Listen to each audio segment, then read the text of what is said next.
Goalkeepers, Christian, Paul from keeperstop.com. I want to do another goalkeeper show on a guide for goalkeepers to survive preseason. Preseason is an exciting time. It's a nerve-wracking time for many goalkeepers. You may be new to the team. There may be a new coach. There's a lot of things that go into it.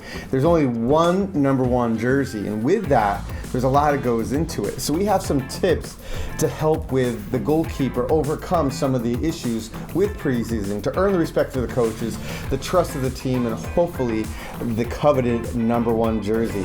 And the first one for me, numero uno, is the PPPPPPs of goalkeeping. All right, what we came up with is prior preparation prepares for performance of field players and for goalkeepers. You want to come into preseason in shape. There's no question. Most coaches will give you a running packet, will give you a lifting packet, and it's important to adhere to those standards. For one, I know running standards in certain colleges, certain players are not even allowed on the field until they pass them. It's like that benchmark where they start from. So I think the prior preparation, 1 week of camp at keeperstop.com is exceptional, but you need to be doing clinics and preparation and training throughout the whole summer. And the reason why is that athletic performance, that running or lifting, those benchmarks, they prepare the player, the goalkeeper, to come in shape. And what that does, it allows them to even catapult from there. They have a strong base.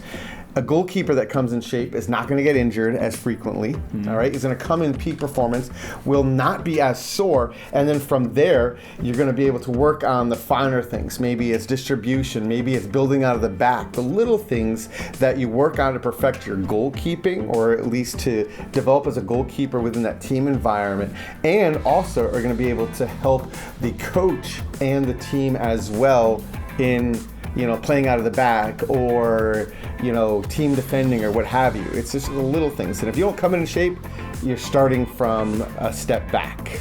Yeah, I mean, I think a lot of people go into preseason thinking that it's going to be, an easy ride. I'm a starter on the team. I don't need to put the effort in. But you have to go in with the mentality that number one jersey's up for grabs, and I've got to go in the best shape possible, and not only physically but mentally. So number two for me is making sure that you are prepared for the mind as well, because it's physically taxing and it's mentally taxing preseason. You're going to be put under a lot of pressure by your coaches, by the other members of staff, by your other teammates, and you have to make sure that mentally you're prepared for that. Now, a lot of goalkeepers these days will use like positive imagery and making sure that they're thinking about how they're going to perform during the game. These things help, but when you're in preseason, it's about going in with the right attitude, making sure that you're a positive impact on your team, a positive impact on your fellow goalkeepers, positively impacting the group as a whole. So for me, you want to make sure you're going into these sessions and these games and the 2-a-days, 3-a-days sometimes with the right mental attitude. Yeah, I mean, the mental preparation is, not only just preparing the mind and seeing it. I mean, we'll cover that next, but it's just about being positive. That positive nature helps you propel and believe in yourself, because negativity brings you down. Yeah. If you're negative, if you kick the goalpost or punch the crossbar, whatever, it brings you down. It sends a wrong message to your team. It spreads like wildfire, negativity, it does. So the other mental piece of preparation that I would say that helps me, not only preseason, but also helps before games, the night before a game, is positive imagery. Yeah. You want to prepare yourself for what you're going to face the next day. Coaches at the college level will give you a breakdown of what the team is going to do during the season, that team you're playing against. But it doesn't even have to be that sophisticated. During preseason, it could be, if you're not confident with your left foot, imagine yourself a ball being played back, you're taking 2 touches and finding that target, that midfield target, and spraying that to a midfield target. A lot of times we receive the ball or a breakaway or a dive or whatever, and we're very reactionary. Oh crap, what do we do with it?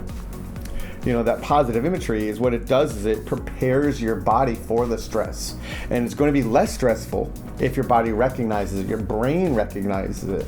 And your brain is a muscle. And with our body, when we learn to dive, we're using cellular memory. That's muscle memory, or that cellular memory. And your brain is a muscle, right? So you have to train your brain in that same capacity. So you want your brain to recognize those decisions, respond to the stress, and then have a positive outcome. You're going to be more apt to make that save or distribute the ball correctly if you imagine yourself doing it correctly, from a positive standpoint or even from an image standpoint. Yeah, I think it's a good point, and that learning of training the brain, training the mind, training the body, it also becomes part of learning the team ethos and as a group. So for me, number 4 would be learning, and that's learning from those around you, whether that be your coach or your teammates. You go into preseason and there's going to be different styles, different players bringing different things to the group.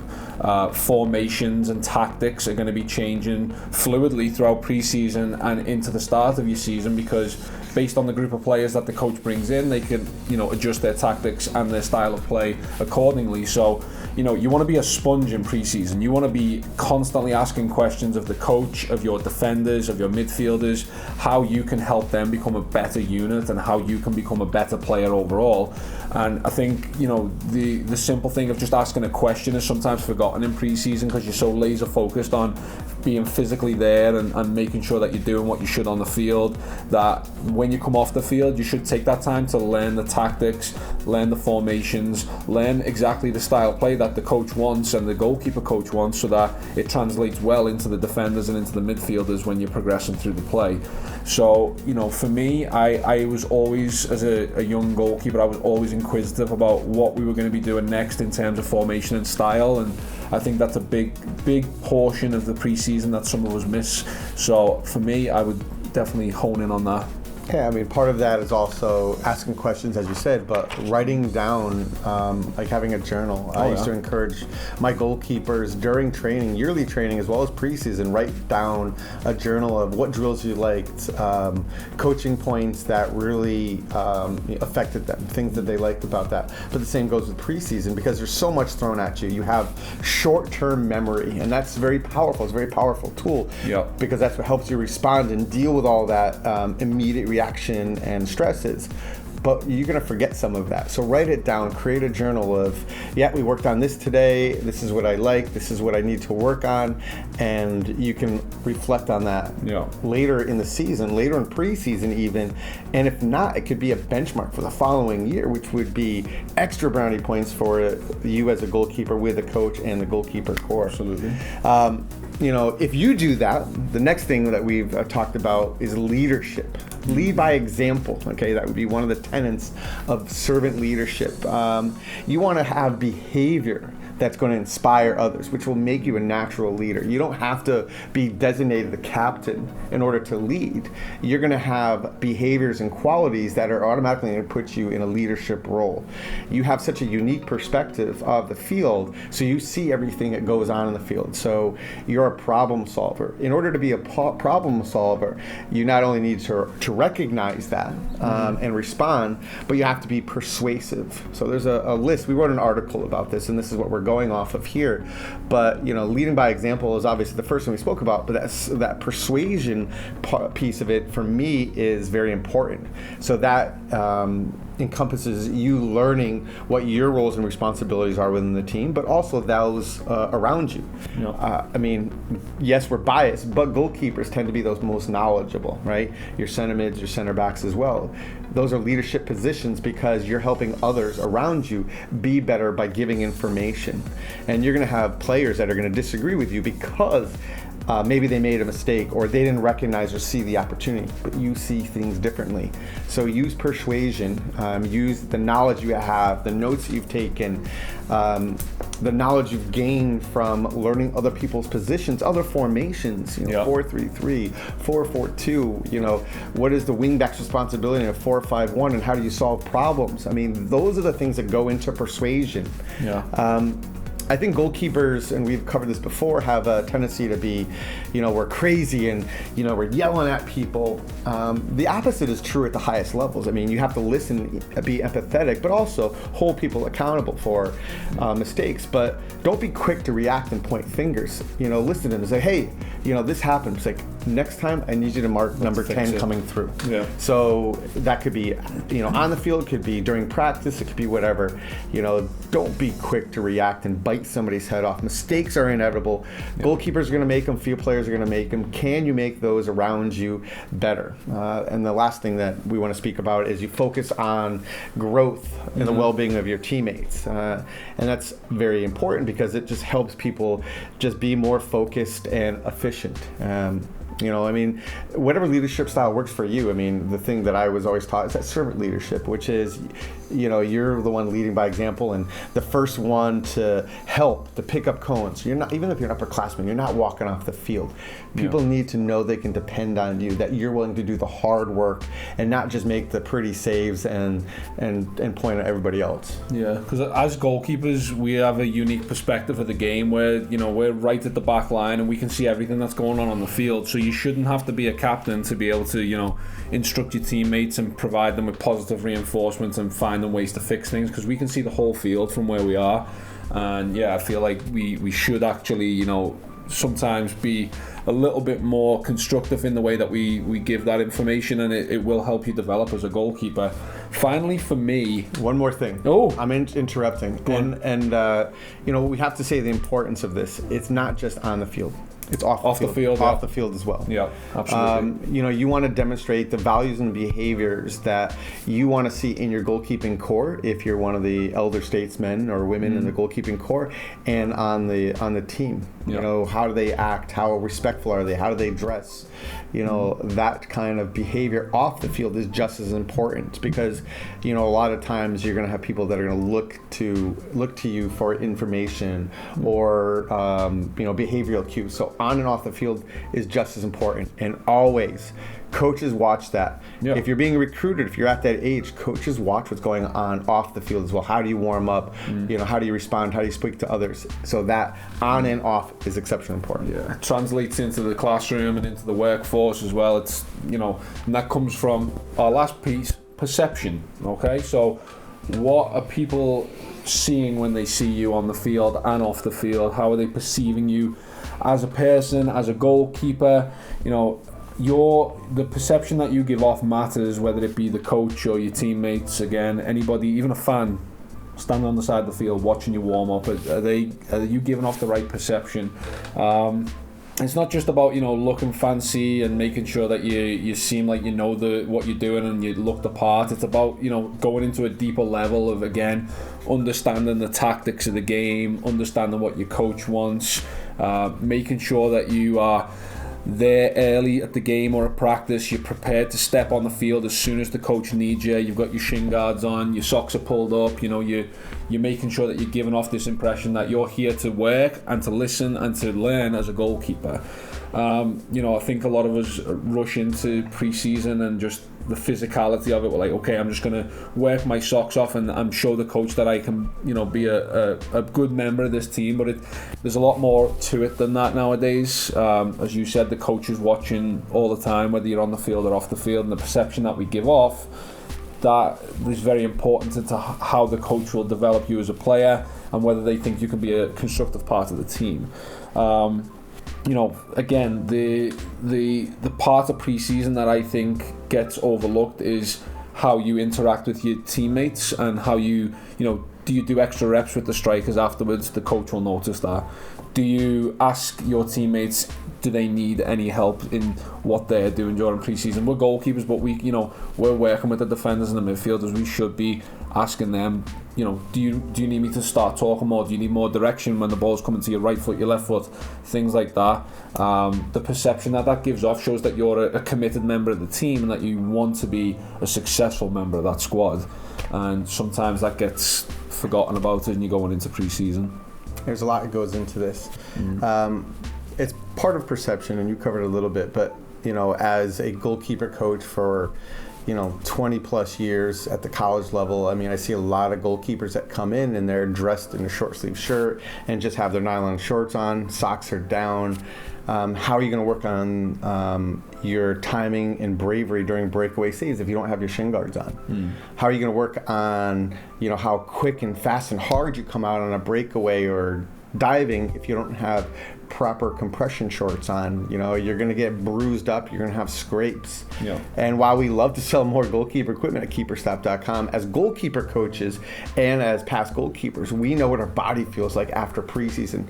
Proper equipment is so understated when it comes to preseason. I think it has to be a center of importance for parents, because you have abrasion or a scrape, you don't dive on that side. It starts to build issues. So that's the first thing for perception for me.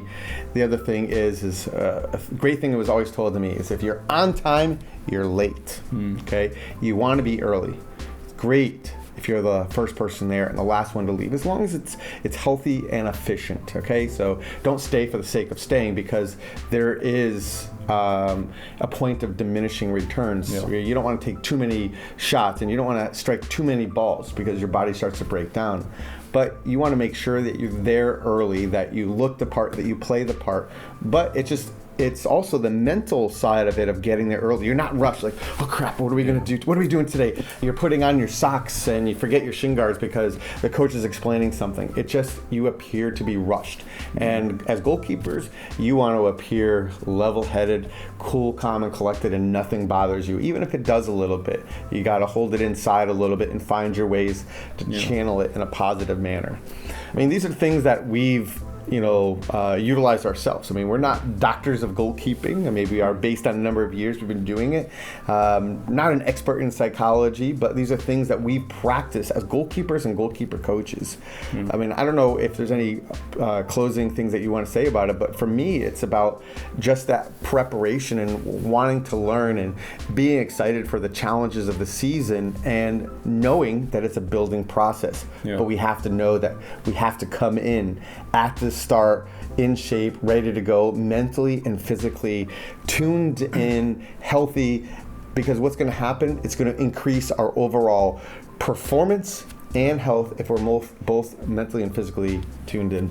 Yeah, and our goal here today is not to scare you into a panic about going to preseason. Oh, I'm not ready. That's not the point of this. This is more a case of go in prepared so that you can enjoy preseason, because believe me, I'm going to sound like a very old man now, you will miss it when it's gone. We complain now that preseason's hard, and it is physically tough. It is very hard, but when you are at the age of me and Christian, I won't go into details, you will look back and you will miss it, and you will have times with your friends from college, and you'll look back and you'll be like, you know what, we had a great 4 years, and you want to make sure you enjoy it and go into that preseason with the right mindset. And if you're prepared and you're ready to go, you will enjoy it even more, because it's going to set you up for great things during the season. Give me a quick preseason story that helped you as far as bond with your players.